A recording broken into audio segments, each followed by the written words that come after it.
കാലവർഷം കനത്ത നാശനഷ്ടം വരുത്തിവെച്ച ഇടുക്കി ജില്ലയിൽ ജനജീവിതം തിരിച്ചുപിടിക്കാൻ അത്ര എളുപ്പമൊന്നും സാധ്യമല്ല. കുന്നിൻ മുകളിലും ചെരുവിലുമായി വെച്ച വീടുകൾ തകർന്ന് വാസയോഗ്യമല്ലാതെയായി. ഇടുക്കി ജില്ലയിൽ മാത്രം പൂർണ്ണമായി തകർന്നത് 1200 വീടുകളാണ്. 2266 വീടുകൾ ഭാഗികമായും തകർന്നു.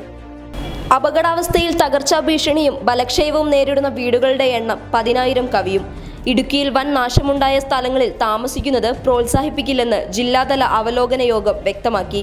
വാസയോഗ്യമല്ലാത്ത 1584 വീടുകളുണ്ടെന്ന കണക്കാണ് ഉദ്യോഗസ്ഥർ നൽകിയത്. 278 ഇടങ്ങളിൽ ഉരുൾപൊട്ടി. 2000 കിലോമീറ്ററോളം റോഡുകൾ തകർന്നു. 61 കോടി രൂപയുടെ കൃഷിനാശമുണ്ടായി. 19 ഉരുൾപൊട്ടലിലായി 46 പേരുൾപ്പെടെ ജില്ലയിൽ മരണം 56. 7 പേരെ കാണാതെയായി. 56 പേർക്ക് പരിക്കുപറ്റി. പരിസ്ഥിതി ലോല പ്രദേശത്ത് നാം നടത്തിയ അശാസ്ത്രീയവും പ്രകൃതി സൗഹൃദവുമല്ലാത്ത നിർമ്മാണങ്ങളാണ് ഇടുക്കിയുടെ നാശത്തെ ഇത്രയേറെ ഗുരുതരമാക്കിയത് എന്ന് പറയാൻ വാക്കുകൾ വേണ്ട. കയ്യേറി നിർമ്മിച്ച കെട്ടിടങ്ങളെല്ലാം പ്രകൃതി വീണ്ടെടുത്തപ്പോൾ ഗാഡ്ഗിൽ കമ്മീഷൻ റിപ്പോർട്ടിനെതിരെ വാളെടുത്ത കത്തോലിക്ക സഭയ്ക്ക് പോലും മിണ്ടാട്ടമുട്ടിയ അവസ്ഥയാണ്. പന്നിയാർകുട്ടി എന്ന മലയോര പട്ടണത്തിന് കനത്ത നാശനഷ്ടമാണ് കാലവർഷം വരുത്തിവെച്ചത്.